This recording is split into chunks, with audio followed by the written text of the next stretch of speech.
నమస్తే, welcome to news can. నేను మీ వెన్నెల. మనం ప్రధానంగా చూసుకున్నట్టయితే ఇటు తెలంగాణ రాష్ట్రంలో బీజేపీ వర్సెస్ బీఆర్ఎస్ అన్నట్టుగా మాటల యుద్ధం కొనసాగుతుంది. ఇటు కేటీఆర్ వర్సెస్ ఇటు గవర్నర్ గా మాటల యుద్ధం కొనసాగుతుంది. మనం ప్రధానంగా చూసుకున్నట్టయితే ఇటు కేటీఆర్ గవర్నర్ కి అర్హత లేదు తన ఆ స్థానంలో ఉండడానికి అంటూ వ్యాఖ్యానించడం జరిగింది. దీనిపై బీజేపీ లీడర్లు ఫైర్ అయ్యారు.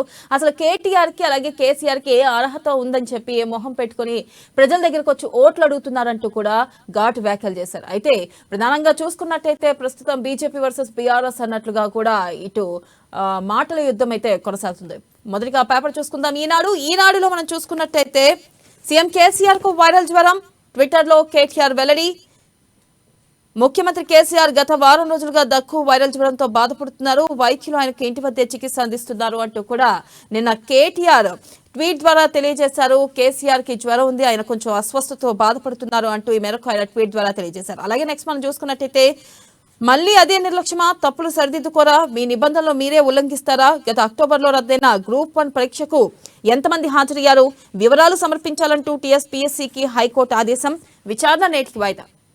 ప్రధానంగా మనం చూసుకున్నట్టయితే మళ్లీ అదే నిర్లక్ష్యమా, తప్పులు అసలు సరి చేసుకోరా అంటూ కూడా ఇటు హైకోర్టు ప్రభుత్వాన్ని నిలదీసింది. ప్రధానంగా మనం చూసుకున్నట్టయితే కేవలం 200 పోస్టులకి ఎందుకు లక్షల్లో అప్లికేషన్లు వస్తున్నాయి, ఎందుకు లక్షల్లో అభ్యర్థులు రాయాలా అంటూ కూడా ఈ మేరకు ఘాటు వ్యాఖ్యలు చేశారు. అలాగే చూసుకున్నట్టయితే ప్రధానంగా అసలుకి పూర్తి వివరాలు సమర్పించాలంటూ కూడా టీఎస్పీఎస్సీకి హైకోర్టు ఆదేశాలు జారీ చేసింది. అలాగే నెక్స్ట్ మనం చూసుకున్నట్టయితే మోదీ తెలంగాణపై ఎందుకింత వ్యతిరేకత, తల్లిని చంపి బిడ్డను వేరు చేశారనడం అజ్ఞానమే, రాబోయే ఎన్నికల్లో బీజేపీ అడ్రస్ గల్లంతే, మండిపడిన కేటీఆర్, ఎమ్మెల్సీ నియామక ప్రతిపాదనపై గవర్నర్ నిర్ణయం అప్రజాస్వామికమని విమర్శ. ప్రధానంగా మనం చూసుకున్నట్టయితే ఏదైతే ఎమ్మెల్సీ నియామక ప్రతిపాదనపై గవర్నర్ నిర్ణయం అప్రజాస్వామికమని చెప్పి కేటీఆర్ విమర్శ చేశారు. అయితే ఈ మేరకు అసలు తల్లిని చెప్పి బిడ్డను వేరు చేశారనడం అజ్ఞానమే, రాబోయే ఎన్నికల్లో బీజేపీ అడ్రస్ గల్లంతవుతుంది అంటూ కూడా ఈ మేరకు కేటీఆర్ మండిపడ్డారు. అలాగే నెక్స్ట్ మనం చూసుకున్నట్టయితే ఏపీ రాజకీయాలతో మాకేంటి సంబంధం, అది 2 పార్టీల రాజకీయ ఘర్షణ, చంద్రబాబు అరెస్ట్ అయింది ఏపీలో, ధర్నాలు చేయాల్సింది ఆ రాష్ట్రంలోనే, లోకేష్, జగన్, పవన్ ముగ్గురు నాకు స్నేహితులే, కేటీఆర్ వ్యాఖ్య. ప్రధానంగా చూసుకున్నట్టయితే అసలు ఏపీ రాజకీయాలతో మాకేమి సంబంధం. అలాగే ప్రధానంగా మనం ఇక్కడ చూసుకోవచ్చు. అయితే చంద్రబాబు అరెస్ట్ అయితే అటు ఆంధ్రప్రదేశ్లో ధర్నాలు చేయాలి కానీ తెలంగాణలో ఏంటి ధర్నాలు అంటూ కూడా కేటీఆర్ ప్రధానంగా ప్రశ్నించడం జరిగింది. మనం ప్రధానంగా చూసుకున్నట్టయితే ఆయన అసలు ఇక్కడ ఎందుకు ధర్నాలు చేస్తున్నారు, ఇక్కడ ధర్నాలు చేయకూడదు, నాకు లోకేష్, జగన్, పవన్ కూడా ముగ్గురు స్నేహితులే, ఎవరితో నాకు ఏ విభేదాలు లేవు, కానీ అసలుకి ఆంధ్రప్రదేశ్లో జరగాల్సిన ధర్నాలు ఇక్కడ ఎందుకు జరుగుతున్నాయి, ఇక్కడ మేము ధర్నాలు చేయనివ్వమంటూ కూడా ఆయన మేరకు ఘాటు వ్యాఖ్యలు చేశారు. అలాగే ప్రధానంగా చూసుకున్నట్టయితే అటు జగన్ పార్టీ కానీ ఇటు చంద్రబాబు టీడీపీ పార్టీ కానీ ఇక్కడ ఏ మాత్రం లేదు, అసలుకి వాళ్ళ ఉనికే లేదు అంటూ కూడా ఈ మేరకు ఆయన వ్యాఖ్యానించడం జరిగింది. అలాగే నెక్స్ట్ మనం చూసుకున్నట్టయితే ముర్ముజీ జోక్యం చేసుకోండి, చంద్రబాబుకు జరుగుతున్న అన్యాయాన్ని అడ్డుకోండి, రాష్ట్రపతి ద్రౌపది ముర్ముకి నారా లోకేష్, తెదేపా ఎంపీల వినతి. ప్రధానంగా చూసుకున్నట్టయితే ఏదైతే చంద్రబాబు అరెస్టు విషయంలో లోకేష్ అలాగే టీడీపీ నేతలు వెళ్లి ద్రౌపది ముర్ముని రాష్ట్రపతిని కలవడం జరిగింది. అయితే ప్రధానంగా చూసుకున్నట్లయితే రాష్ట్రపతికి వినతి పత్రం అందజేశారు. దయచేసి ఏదైతే అన్యాయం జరుగుతుందో ఆ అన్యాయాన్ని అడ్డుకోండి అంటూ కూడా ఇటు రాష్ట్రపతికి వినతి పత్రం అందజేయడం జరిగింది. అలాగే నెక్స్ట్ చూసుకున్నట్టయితే వెండితెర చంద్రికకు వాహిదాకు ఫలే పురస్కారం. ప్రధానంగా చూసుకున్నట్లయితే తెలుగు సినిమాతో నటిగా పరిచయం, బాలీవుడ్ లో అగ్ర నాయికగా ప్రస్థానం, తమిళనాడు పుట్టి తెలుగు సినిమాతో నటిగా వెండితెరపై అడుగుపెట్టి హిందీ చిత్రసీమను ఏలిన అందాల అభినేత్రి వహీదా రెహమాన్ కు 5 దశాబ్దాల పాటు భారతీయ సినీ ప్రేక్షకులను అలరించి చిత్రసీమకు ఆమె చేసిన సేవలకు గాను భారత ప్రభుత్వం అత్యున్నత సినీ పురస్కారం దాదా సాహెబ్ ఫాల్కే అవార్డును మంగళవారం ప్రకటించింది. అయితే ఏదైతే ఆవిడకి హిందీ చిత్రసీమను ఏలిన అందాల అభినేత్రి వహీదా రెహమాన్ కు ఇటు కేంద్రం అత్యున్నత దాదాసాహెబ్ ఫాల్కే అవార్డును మంగళవారం ప్రకటించడం జరిగింది. అలాగే నెక్స్ట్ పేపర్ మనం చూసుకున్నట్టయితే ఆంధ్రజ్యోతి. ప్రధానంగా ఆంధ్రజ్యోతిలో తాయిలాలు షురు, ఓటర్లకు కానుకల పంపిణీ ప్రారంభం, ఎన్నికలు సమీపిస్తుండటంతో వివిధ రూపాల్లో పంపిణీ చేస్తున్న నేతలు, గోడ గడియారాలు, చీరలు, యువతకు క్రికెట్, ఇతర ఆటల కిట్లు, ఉచితంగా డ్రైవింగ్ లైసెన్స్ల శిబిరాలు, విద్యార్థులకు బ్యాగులు, బూట్లు, పొలాల్లో డ్రోన్ల ద్వారా పురుగుల మందులను పిచికారీ చేస్తున్న నేతలు, ఎన్నికల్లో లబ్ధికే ఎస్డీఎఫ్ కింద 10,000 కోట్లు, ఇక ఎమ్మెల్యేలకు విడుదల చేసేందుకు యత్నాలు, ఆ నిధులను ఫ్రీజ్ చేయండి, కేంద్ర ఎన్నికల సంఘానికి ఫోరం ఫర్ గుడ్ గవర్నర్స్ ఫిర్యాదు. ప్రధానంగా మనం చూసుకున్నట్టయితే ఇంకా ఎన్నికలకు కేవలం 2 నెలలు ఉన్న సమయంలో ఇటు తాయిలాలను షురూ చేస్తున్నారు. ఓటర్లకు కానుకల పంపిణీ ప్రారంభించారు. ఏదైతే గొడగరియాలే కానీ, చిరులే కానీ, లేకపోతే యువతకు క్రికెట్ కిట్లే కానీ, లేదా ఆటల కిట్లు కానీ, అలాగే పొలాల్లో డ్రోన్ల సహాయంతో పురుగుల మందు పిచికారీ చేస్తున్నారు. అయితే నేతలు ప్రధానంగా చూసుకున్నట్టయితే ఎన్నికలే లక్ష్యంగా మళ్ళీ అధికారంలోకి రావాలని చెప్పి అన్ని పార్టీలు తమ ఏవైతే చేయగలుగుతారో ఇటు ప్రజలకి అన్ని మేరకు ప్రజల్ని ప్రసన్నం చేసుకుంటున్నారు. ఏవైతే తాయిలాలు అందించడం జరుగుతుంది. ప్రధానంగా చూసుకున్నట్టయితే ఓటర్లకి ఇప్పుడు ఈ 2 నెలలే కీలకం కాబట్టి ఈ 2 నెలల్లో ప్రతి నాయకుడు కూడా మేము ప్రజల్లో ఉంటున్నాం అంటూ కూడా ఈ మేరకు ప్రజలకు ఏదో ఒకటి ఇచ్చే ప్రయత్నం చేస్తున్నారు. అలాగే నెక్స్ట్ మనం చూసుకున్నట్టయితే ఎమ్మెల్సీ కవితకు 2 నెలల ఊరట. నవంబర్ 20 వరకు ఆమెను విచారించొద్దన్న సుప్రీంకోర్టు అంగీకరించిన ఎన్ఫోర్స్మెంట్ డైరెక్టరేట్. మహిళను విచారణకు పిలవచ్చా? కవిత పిటిషన్పై కోర్టు విచారణ. అందరూ సమానమైన మహిళల విచారణకు అదే పందా అంటే కుదరదు. సర్వోన్నత న్యాయస్థానం వ్యాఖ్య. ప్రధానంగా సర్వోన్నత న్యాయస్థానం ప్రధానంగా మనం చూస్తున్నట్టయితే నవంబర్ 20 వరకు ఆమెను విచారించొద్దు అంటూ కూడా సుప్రీంకోర్టు చెప్పింది. అయితే ఎన్ఫోర్స్మెంట్ డైరెక్టర్ కూడా ఈ మేరకు వ్యాఖ్యానించడం కూడా అంటే అంగీకరించడం కూడా జరిగింది. మహిళలను విచారణకు పిలవచ్చా? అసలు కవిత పిటిషన్పై కోర్టు విచారణ అనేది కూడా ప్రధానంగా ఇటు న్యాయస్థానం వ్యాఖ్యానించడం జరిగింది. అసలు ఎమ్మెల్సీ కవితకి ఈ మేరకు 2 నెలల ఊరట కల్పించింది న్యాయస్థానం. అలాగే మనం ప్రధానంగా చూసుకున్నట్టయితే టీఎస్పీఎస్సీ విశ్వసనీయత ప్రశ్నార్థకం. మీ రూల్స్ ని మీరే పాటించరా? అసలు బయోమెట్రిక్ ఎందుకు తీసుకోలేదు? 503 పోస్టుల్లో 258 పోతే మిగతా వాటి కోసం 1,00,000 మంది పోటీ పడాలా? 258 ఓఎంఆర్ షీట్ల తేడాకు కారణం ఏంటి? బయోమెట్రిక్ లేకపోవడంతో ఆ 258 మంది లబ్ధి పొందుతారేమో. ఇక ప్రధానంగా మనం చూసుకున్నట్టయితే సిబిఐకి ఇవ్వాలన్న వ్యవహారం ఎక్కడికి వచ్చింది? ప్రధానంగా చూస్తున్నట్టయితే టీఎస్పీఎస్సీలో రాష్ట్రంలో ఒక గందరగోళం నెలకొంది. గత కొన్ని నెలల క్రితం నుంచి ఈ మేరకు గందరగోళం నెలకొంది. అయితే పేపర్ లీకేజ్ కానీ చాలా విషయాల్లో ఇటు ప్రజలకి ఎవరైతే అభ్యర్థులకి అన్యాయం జరిగిందంటూ కూడా ప్రధానంగా మనకు తెలిసిన విషయమే. అయితే ఇక్కడ చూసుకున్నట్టయితే నేను హైకోర్టు ప్రశ్నించడం జరిగింది. 503 పోస్టుల్లో 258 పోతే మిగతా ఇంతమందికి అసలు పోటీ పడాలా? ఇంతమంది 1,00,000 మంది వరకు ఎందుకు పోటీ పడాలి? బయోమెట్రిక్ లేకపోవడంతో ఆ 258 మంది లబ్ధి పొందుతారేమో అని ప్రధానంగా వ్యాఖ్యానించడం కూడా జరిగింది. అయితే అసలుకి 503 పోస్టుల్లో 258 పోతే మిగతా వాటి కోసం 1,00,000 మంది పోటీ పడాలా అంటూ కూడా ఇటు హైకోర్టు ప్రశ్నించడం జరిగింది టీఎస్పీఎస్సీని. ఈ మేరకు అసలుకి ప్రధానంగా సిబిఐకి ఇవ్వాలన్న వ్యవహారం ఎక్కడికి వచ్చిందంటూ కూడా నేను ప్రశ్నించడం జరిగింది. అలాగే నెక్స్ట్ మనం చూసుకున్నట్టయితే చంద్రబాబు అరెస్టుపై ర్యాలీలు చేయనీయం. అది ఏపీలోని 2 పార్టీల మధ్య ఘర్షణ. తెలంగాణను వేదికగా చేసుకోవడం కుదరదు. ఇక్కడ 2 పార్టీలకు ఉనికి లేదు. ఈ విషయంలో మేము తటస్థంగా ఉన్నాం. లోకేష్, జగన్, పవన్ నాకు దోస్తులే. టీడీపీకి అనుమతిస్తే రేపు వైసీపీ వాళ్ళు వస్తారు. లోకేష్ అడిగిస్తే అదే విషయం చెప్పా. ఇక పార్టీ నేతలు వ్యక్తిగతంగా స్పందిస్తే ఓకే. కేటీఆర్. ప్రధానంగా మనం చూసుకున్నట్టయితే అసలు చంద్రబాబు అరెస్టుపై ఎందుకు ర్యాలీలు చేస్తున్నారు? ఇక్కడ అది ఆంధ్రప్రదేశ్కు సంబంధించిన విషయమే. నాకు లోకేష్, జగన్, పవన్ కళ్యాణ్ కూడా ముగ్గురు స్నేహితులే. ఇప్పుడు ఈ రోజు టీడీపీకి అనుమతిస్తాం. లోకేష్ అడిగినా కూడా నేను అదే చెప్పా. లేకపోతే తర్వాత వైసీపీ వచ్చి అడిగితే అప్పుడు కూడా ధర్నాలు చేయాలా? అసలు ఆంధ్రప్రదేశ్కి ఇటు తెలంగాణకి ఏంటి సంబంధం? అక్కడ ఆ పార్టీలు ఇక్కడ ఉనికిలో లేవు, తెలంగాణలో ఉనికిలో లేవు అంటూ కూడా ఈ మేరకు ఆయన వ్యాఖ్యానించడం జరిగింది. అలాగే నెక్స్ట్ మనం చూసుకున్నట్టయితే ఫ్లాష్ సర్వే అభ్యర్థుల ఎంపిక కోసం కసరత్తు. ఇక అభ్యంతరాలు వ్యక్తమైన చోట్ల 2 సంస్థలతో సర్వేలు. 20 నుంచి 25 స్థానాల్లో నిర్వహణ. 29న స్క్రీనింగ్ కమిటీ భేటీ. అక్టోబర్ మొదటి వారంలో అభ్యర్థుల తొలి జాబితా. ప్రధానంగా చూస్తున్నట్టయితే ఇటు కాంగ్రెస్ పార్టీ ఫ్లాష్ సర్వే చేస్తుంది. అయితే 29న స్క్రీనింగ్ కమిటీ భేటీ ఉండనున్నట్లుగా కూడా తెలుస్తుంది. ప్రధానంగా 20 నుంచి 25 స్థానాల్లో నిర్వహణ. అలాగే అభ్యంతరాలు వ్యక్తమైన చోట్ల 2 సంస్థలతో సర్వేలు చేస్తున్నారు. అయితే ఏ మేరకు ఎవరికి టికెట్ ఇవ్వాలి, ఎవరికి టికెట్ ఇస్తే ఈసారి అధికారంలోకి వస్తామని చెప్పి ప్రధానంగా ఫ్లాష్ సర్వే చేస్తుంది కాంగ్రెస్. అలాగే చూసుకున్నట్టయితే ఇటు 2 సంస్థలతో కూడా సర్వేలు చేస్తున్నట్లుగా కూడా తెలుస్తుంది. అలాగే అక్టోబర్ మొదటి వారంలో అభ్యర్థుల తొలి జాబితా ప్రకటించే అవకాశాలు కూడా దాదాపుగా ఉన్నట్లు తెలుస్తుంది. అలాగే నెక్స్ట్ మనం చూసుకున్నట్టయితే ఇక తాడో పేడో అధిష్టానంతో అటో ఇటో తేల్చుకోవాల్సిందే. బీజేపీ అసంతృప్త సీనియర్ల నిర్ణయం. విజయశాంతి నివాసంలో మరోసారి భేటీ. వరుస సమావేశాల వెనుక ఆంతర్యం ఏమిటో ప్రధానంగా చూసుకున్నట్టయితే ఇటు బీజేపీలో సీనియర్లు అలిగినట్టు కూడా తెలుస్తుంది. ప్రధానంగా వాళ్ళు కొంతమేర అసంతృప్తితో ఉన్నారు. అసలు సీనియర్ల దారేటు అనేది కూడా ప్రశ్నార్థకంగా మారింది. ఈ మేరకు వరుసగా భేటీలు నిర్వహిస్తుంది. అయితే మొన్న మాజీ ఎంపీ వివేక్ వెంకటస్వామి ఇంట్లో ఈ మేరకు భేటీ జరగగా ఈ రోజు విజయశాంతి ఇంట్లో మరోసారి భేటీ కానున్నారు. ఈ నేపథ్యంలో అసలు ఏం జరుగుతుంది, సీనియర్ల దారేటు అనేది కూడా ప్రధానంగా చర్చనీయాంశమైంది. అలాగే నెక్స్ట్ మనం చూసుకున్నట్టయితే వెలుగు ప్రధానంగా వెలుగులో చూస్తున్నట్టయితే అడుగు పెట్టే అర్హత లేదు, ప్రజలకు క్షమాపణ చెప్పిన తర్వాతే రావాలి, రాష్ట్రంపై ప్రతిసారి విషం చింపుతున్నారు, గవర్నర్ బీజేపీ లీడర్ గానే వ్యవహరిస్తున్నారు, అలాగే గవర్నర్ తమిళసై ఫిట్ అయినప్పుడు మా లీడర్లు ఎమ్మెల్సీలుగా ఎందుకు ఫిట్ కారు, Kishan Reddy most unfit central minister, Chandrababu అరెస్టుపై ఇక్కడ ఆందోళన లేంది, ఏపీ రాజకీయాలతో తెలంగాణకి ఏం సంబంధం, తనకు లోకేష్ జగన్ పవన్ దోస్తులేరని వెళ్ళండి. ప్రధానంగా మనం చూసుకున్నట్టయితే అసలు మోదీ ఈ వచ్చే నెల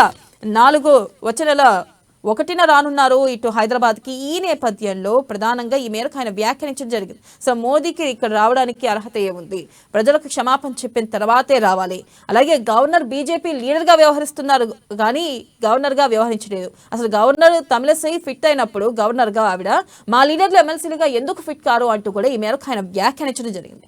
అలాగే మనం నెక్స్ట్ చూసుకున్నట్టయితే మోదీ టూర్ 4 గంటలు, 1న మధ్యాహ్నం 1:30 రాక సాయంత్రం 5:10 తిరిగి ఢిల్లీకి. మొదట హైదరాబాద్ లో అభివృద్ధి పనులకు శంకుస్థాపన, తర్వాత మహబూబ్ నగర్ భారీ బహిరంగ సభ హాజరు. ప్రధానంగా చూసుకున్నట్టయితే మోదీ అక్టోబర్ 1న రానున్నారు, మధ్యాహ్నం 1:30 హైదరాబాద్కు చేరుకున్నారు. ఆయన ఈ మేరకు 4 గంటలు ఇక్కడే ఉండనున్నారు. మళ్ళీ సాయంత్రం 5:10 ఆయన మళ్ళీ తిరిగి ఢిల్లీ ప్రయాణం కానున్నారు.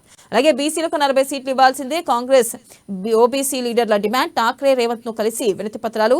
బీసీలపై ప్రేమ మాటల్లో కాదు చేతల్లో చూపాలన్న నేతలు. సర్వే సాకులు చెప్పి ఇతర వర్గాలకు ఇస్తే పార్టీకి ఓటమి తప్పదని హెచ్చరిక. ప్రధానంగా చూసుకున్నట్టయితే బీసీలకు 40 సీట్లు ఇవ్వాల్సిందే, ఇవ్వకపోతే ఊరుకునే ప్రసక్తే లేదు అని చెప్పి కూడా నిన్న ఠాక్రేకు అలాగే రేవంత్ కు కలిసి బీసీ నేతలు వినతి పత్రాలు అందజేయడం జరిగింది. మాటల్లో ప్రేమ చూపించడం కాదు చేతల్లో కూడా చూపించాలి. సర్వే సాకులు చెప్పి గనక ఒకవేళ బీసీలకు 40% టికెట్లు ఇవ్వకపోతే ఖచ్చితంగా పార్టీని ఓడిస్తామంటూ కూడా ఈ మేరకు వాళ్ళు హెచ్చరికలు జారీ చేశారు. అయితే దీనిపై పూర్తి సమాచారాన్ని మనకు అందించడానికి మన రాజకీయ విశ్లేషకులు కృష్ణమూర్తి ఉన్నారు, వారితో మాట్లాడేద్దాం. కృష్ణమూర్తి చెప్పండి, ప్రధానంగా చూసుకున్నట్టయితే ఇటు కేటీఆర్ తీవ్ర వ్యాఖ్యలు చేయడం జరిగింది. ఆయన ప్రధానంగా ఏమంటున్నారంటే అసలుకి మోదీకి అర్హతే లేదు, ఎప్పుడు కపట ప్రేమ చూపిస్తారు తెలంగాణపై అంటూ కూడా ఆయన మాట్లాడడం జరిగింది. అలాగే ఇక్కడ ఆయన ఇంకో విషయం కూడా ఎత్తారు, అసలుకి గవర్నర్ తమిళిసై గవర్నర్ గా ఆవిడకి అర్హతే లేదు, అసలుకి గవర్నర్ గా తమిళిసై ఫిట్ అయినప్పుడు మా నేతలు ఎమ్మెల్సీగా ఎందుకు ఫిట్ అవరు అంటూ కూడా ఆయన ప్రశ్నించడం జరిగింది. దీనిపై మీరేమంటారు? మంత్రి కేటీఆర్ వ్యాఖ్యలు విలువైన సమాధానం గుర్తు చేస్తా ఉన్నాయి. ఇక్కడ మోడీ రావద్దు అంటే పాస్పోర్ట్ తీసుకొని రావాలా, తెలంగాణకు రావాలంటే వేరే వాళ్ళు పాస్పోర్ట్ ఇస్తారా? వీళ్ళు గతంలో మాట్లాడే కదా కేసీఆర్ గారు, ఢిల్లీకి వెళ్ళి ఎందుకు ధర్నా చేస్తున్నారు, ఢిల్లీకి వెళ్ళి ఎందుకు వెళ్తున్నారు, వీళ్ళు అవసరం లేదు కదా, కేంద్రం మాకు నిధులు ఇవ్వట్లేదు అని ఎందుకు మాట్లాడుతున్నారు? మాట్లాడదు కదా. నీకేం కావాలని వాళ్ళు ఇస్తారా ఇవ్వరా తర్వాత విషయం వాళ్ళు చెప్తారు కదా సమాధానాలు. ప్రధానమంత్రి రాష్ట్రానికి వస్తున్నారు, వచ్చినప్పుడు నువ్వు రాష్ట్రానికి వచ్చిన ప్రకటన చేయండి, దీని మీద నిధులు ఇవ్వండి, మాకు అవసరాలు ఉన్నాయి, రాష్ట్ర ప్రజలకు ఈ రకంగా సహాయం చేయండి, రాష్ట్ర ప్రభుత్వం కేంద్ర ప్రభుత్వం ఇవి కావాలి, మీరు ఇవ్వాల్సిందే, డిమాండ్ చేయండి, వినతి పత్రాలు ఇవ్వండి. ప్రధానమంత్రి రావద్దు, మేము మాత్రం దేశం ఎదుగుతాము, ప్రపంచం అంతా మాది, మేము దేశానికి ఆదర్శం. ఇదేనా దేశానికి ఆదర్శం అనేది? మాట్లాడేటప్పుడు కొంత వెనక ముందు ఆలోచన చేసి ప్రజలు ఏమనుకుంటున్న విషయాన్ని కొంత అంటే ఒక బాధ్యత మంత్రి పదవిలో ఉన్న వాళ్ళు ఏదో అలాంటప్ప మనుషులు రోడ్డు మీద పోయి వాళ్ళు మాట్లాడితే చిల్లర వాళ్ళు మాట్లాడితే ప్రధానమంత్రి రాష్ట్రానికి రాకూడదా? రాష్ట్రపతి ప్రధానమంత్రికి ఓటే లేదా? 4 ఎంపీలను గెలిపేదా? గెలిపించి కదా 4 ఎంపీలను, బాధ్యత ఉంది కదా, బాధ్యత విశ్వసనీయంగా మిగాల. విపక్ష పార్టీలకు చెందినటువంటి ఎమ్మెల్యేలకు మేము నిధులు ఇవ్వము, మా ఎమ్మెల్యేలకు మా పార్టీకి చేరిన వాళ్ళకి ఇష్టము, కారు కండువా కప్పుంటేనే మేము 10 ఎమ్మెల్యే గుర్తించాం, లేకపోతే గుర్తించాం మీరా చెప్తున్నారు, చెప్పండి కదా. మరి ఎందుకు అడుగుతున్నాం మీరు? మీకు కష్టం వచ్చినప్పుడు ఢిల్లీకి పోయి ధర్నా చేసింది కదా, ఎందుకు చేశారు? చేయదు కదా. మొన్నటికి మొన్న పోయి వినతి పత్రం ఇచ్చేసి కదా కేటీఆర్ గారు. ఎందుకు ఇచ్చారు మరి ప్రధానమంత్రి రావద్దు అనుకున్నప్పుడు? ఎందుకు ఇవ్వాలి ప్రధానమంత్రి నిధులు? మీకు ఇవ్వద్దు కదా. అన్నీ ఎన్నికల సమయంలో కొంత మాట్లాడచ్చు, కానీ కొంత విఘ్నత ఆలోచన చేసి మాట్లాడితే బాగుంటుంది. కొంత విఘ్నత పాటించాల్సిన సమయంలో కూడా పాటించాల్సిన అవసరం. ప్రతిసారి మోడీ వచ్చినప్పుడు అల్లరి చేయడం, యాగి చేయడం, ఆ తర్వాత సభలో కూర్చోవడం. మోడీ వస్తే కనీసం మర్యాద పాటించకపోవడం, ప్రోటోకాల్ అన్ని చెప్పుకోవడం. అయినా కానీ దాన్ని ఏం మాట్లాడుతుంది కదా వాళ్ళు. మీరు ఎందుకు రావాలని అడగట్లే కదా. కానీ మీరు నిధులు మాత్రం ఇవ్వాలి. కేంద్రం ఇచ్చే నిధులను మీ ఖాతాలో వేసుకొని మీరు డంబాచారం చేసుకుంటారు, మీ ప్రచారం చేసుకుంటారు. కొంత కేంద్ర మంత్రుల గురించి మాట్లాడినప్పుడు కానీ, కేంద్రంలో ప్రధానమంత్రి గురించి మాట్లాడినప్పుడు కొంత సమ్మేళనం పాటించాలి. నోటి దురుసును కొంచెం తగ్గించుకుంటే మంచిది. అహంకారం అనేది నెతికెక్కినప్పుడు ఇట్లాంటి మాటలే వస్తాయి.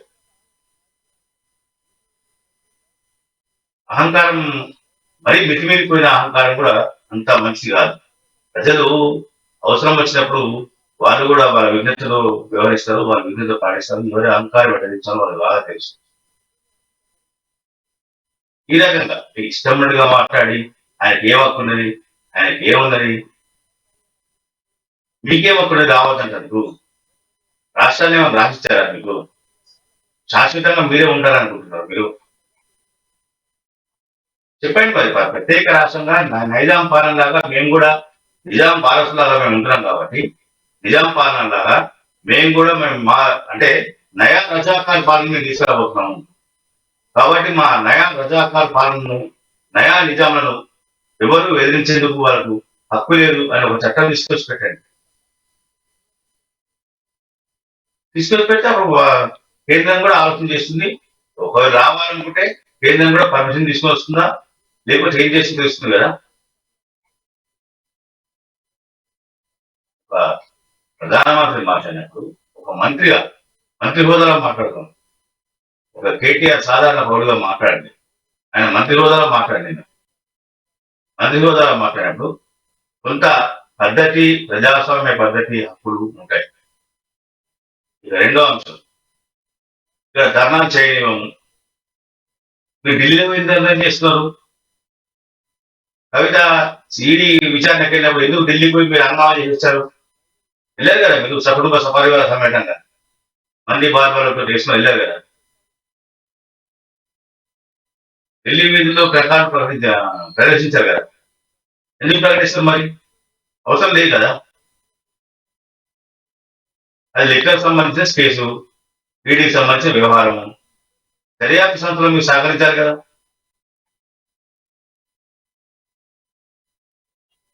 ఆయన చంద్రబాబు నాయుడు గారు ఉమ్మడి ఆంధ్రప్రదేశ్ లో ఉన్నప్పుడు హైదరాబాద్ అభివృద్ధి చేశారు. హైదరాబాద్ ను ఐటీ కేంద్రంగా మార్చారు.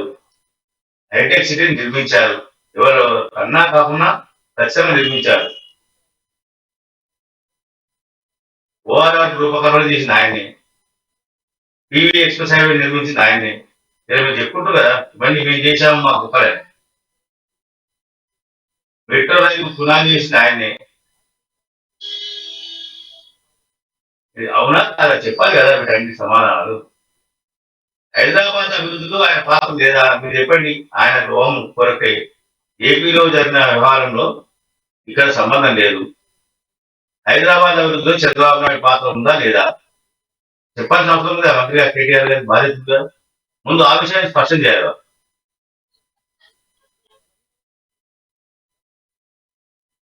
ఏవైనా నిరసన చేసినప్పుడు కూడా వాళ్ళు కూడా సమ్మేళనం కోరుకోకుండా చేస్తే సరిపోతుంది. అందులో దాటినప్పుడు ఎట్లా పోలీసులు చర్యలు తీసుకునే అవకాశం ఉంది, తీసుకోవచ్చు, కేసులు పెట్టే అవకాశం ఉంది, కేసు కూడా పెట్టచ్చు. అందులో మీరు చేశాం. నిరసన వ్యక్తం చేసే హక్కు ప్రతి పౌరులకు ఉంది. మీలాగా ఇందిరా పార్క్ మొత్తం పెట్టేసి మళ్ళా మాకు అవసరం కాదని మళ్ళా మేము ఇందిరా పార్క్ పునరుద్ధరిస్తాము. మాకు అవసరం వచ్చాము మేము ఢిల్లీ జంతర్ మందిలో ధర్నా చేస్తే లేకపోతే చేయము, దాన్ని ఎత్తేయాలి. ఇలా కేంద్రంలో అధికారంలోకి వస్తే జంతర్ మంత్రులు ధర్నా ఎత్తేస్తారా మీరు? అంటే ప్రజల సమస్యలు ఏమైనా చెప్పగలుగుతారా?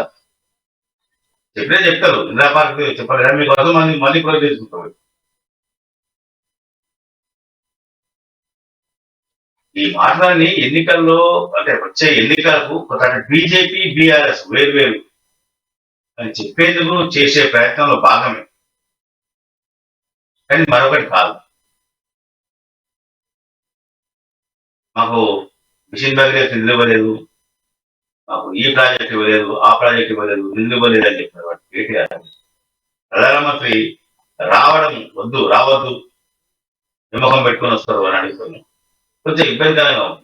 ఇదే సమయంలో గవర్నర్ గారు వచ్చి, గవర్నర్ మహిళ, మహిళ కొంటే నేను గౌరవిస్తా అంటారు.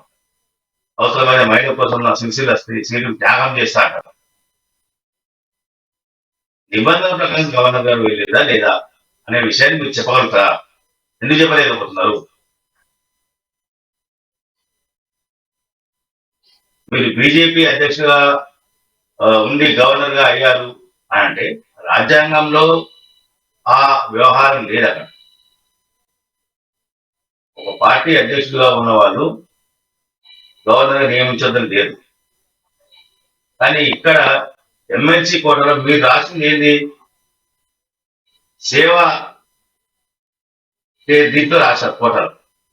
అంటే ఒక రంగంలో నిష్ణాతులు ఆ రంగంలో వాళ్ళకు ఇవ్వాలి, ఇస్తే మండలిలో వాళ్ళ సలహాలు సూచనలు పనికొస్తాయని చెప్పేసి మీరు రాశారు. ఆ కోటా కింద మీరు ఎమ్మెల్సీగా నియమించమన్నారు. గవర్నర్ గారు ఆ విషయాన్ని పరిగణలోకి తీసుకున్నారు, ఒక్క వ్యాఖ్యాన్ని పరిగణలోకి తీసుకున్నారు. తీసుకొని అక్కడ వారు చెప్పారు, వీళ్ళు ఇక్కడ సేవ చేసినవి లేదు, దీనికి సంబంధించిన ఎటువంటి వివరాలు లేవు, కాబట్టి నేను తిరస్కరిస్తుందని చెప్పారు. అది అవునా కాదా చెప్పాలి కదా. అసలు విషయం పరుగున పెట్టి ఏదో పొలిటికల్ గా వ్యాఖ్యలు చేస్తాను, ప్రతినిధి రాజకీయంతో మాట్లాడటం, రాజకీయ కోణంలో చూస్తాము అనడం అనేది కొంత ఇబ్బందికరంగా ఉంటుంది. ప్రజలు కూడా దీన్ని జీర్ణించుకోలేరు. ఆ విషయాన్ని కొంత పాలకులు గమనించాల్సిన అవసరం ఉంది. లేకపోతే ఇక్కడ అంటే మేము ఎవరినైనా విమర్శ, మాకు సర్వ హక్కులు ఉన్నాయి, కానీ మిగతా వాళ్ళకి ఏ హక్కులు లేవు. మేము ప్రధానమంత్రిని విమర్శించగలం, కేంద్ర మంత్రులను దూషించగలం, గవర్నర్ ను విమర్శించగలం, అందరినీ కించపరుస్తాం, అందరినీ దూషిస్తాం, అందరినీ దుర్భాష ఆడతాం. కానీ మమ్మల్ని మాత్రం ఎవరు వేరే చూపరు. మేము చేసేటన్ని కరెక్ట్. టీఎస్పీఎస్సీ మీద హైకోర్టు మాట్లాడింది, దాని మీద సమాధానం ఎందుకు లేకపోతే కేసీఆర్ గారు చెప్పాలి కదా. కేటీఆర్ గారు ఏందని మొన్న టీఎస్పీఎస్సీ పేపర్ లీక్ అయినప్పుడు ఏం చెప్పారు? మేము వేసాము, మేము బాధ్యత తీసుకుంటాము, మేము ఉంటామని చెప్పారు. మరి హైకోర్టు దానికి సంబంధించి కూడా బాధ్యత తీసుకుని మాట్లాడారు. మీరు పెట్టిన నిబంధన మీరు దొంగలు దొక్కుతారని అడిగారు. దాంట్లో ఎందుకు మాట్లాడలేదు? కేటీఆర్ గారు మాట్లాడారు కదా, మాట్లాడాల్సిన అవసరం కదా, బాధ్యత ఉంది కదా. అన్ని శాఖలకు అధిపతిగా వ్యవహరిస్తున్నటువంటి కేటీఆర్ గారు ఈ శాఖకు అధిపతిగా ఉండాలి కదా. విద్యాశాఖ మంత్రి ఎట్లా మాట్లాడలేదు, అప్పుడు మాట్లాడలేదు, ఇప్పుడు మాట్లాడలేదు. అలాగే ప్రధానంగా మనం చూసుకున్నట్టయితే బీసీలకు 40% సీట్లు కేటాయించాల్సిందే అంటూ కూడా బీసీలు ప్రధానంగా డిమాండ్ చేశారు. నేను అలాగే ఠాక్రేని రేవంత్ రెడ్డిని కలిసి వినతి పత్రం అందజేశారు.